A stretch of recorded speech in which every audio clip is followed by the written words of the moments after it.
గజం కేవలం 23,000 రూపాయలతో 165 గజాల భూమి కేవలం 38 లక్షలు మాత్రమే.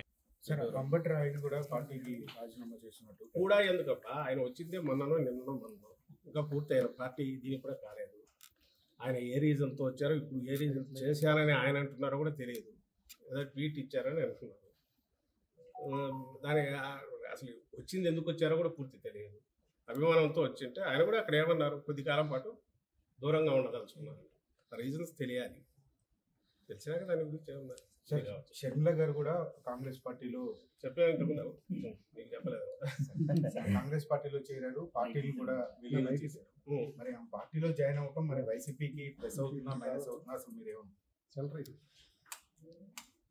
అసలు కాంగ్రెస్ పార్టీ లాస్ట్ ఎలక్షన్స్లో ఎన్ని వచ్చినాయి నాకు తెలిసి అయితే 100 కంటే తక్కువ వచ్చాయి ఓటు స్టేట్. అలాంటి పార్టీకి సంబంధించినంత వరకు ఎంత తక్కువ మాట్లాడుకుంటే అంత మంచిది లేదు. అసలు షర్మిలమ్మ గారు ఏ రోజైతే తెలంగాణలో పార్టీ పెట్టారో ఆ రోజే ఆమె రాజకీయ ప్రస్థానం ఒక దిశలో మొదలుపెట్టారు. ఆ తర్వాత ఏదైనా తెలంగాణ నుంచి తర్వాత కాంగ్రెస్లోకి రావాలనుకున్నారు. దాని వెనక ఎవరున్నారని కూడా ప్రజలకు, దేశానికి అందరికీ తెలుసు.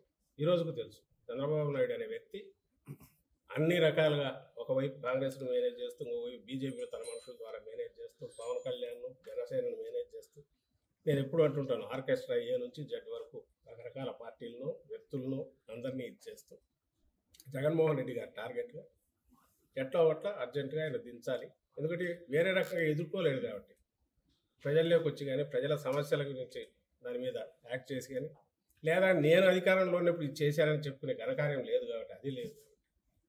సో ఇలా కొత్త కొత్తవన్నీ తీసుకొచ్చి వీటి ద్వారా ఏదో సంచలనమైన ఇది జరిగింది అన్నట్టు ఒక రకమైన మీడియా పరమైన పర్సెప్షన్లు ఇది క్రియేట్ చేయడానికి చేసే దాంట్లో భాగంగా దీన్ని కూడా కుట్ర పన్నాడు.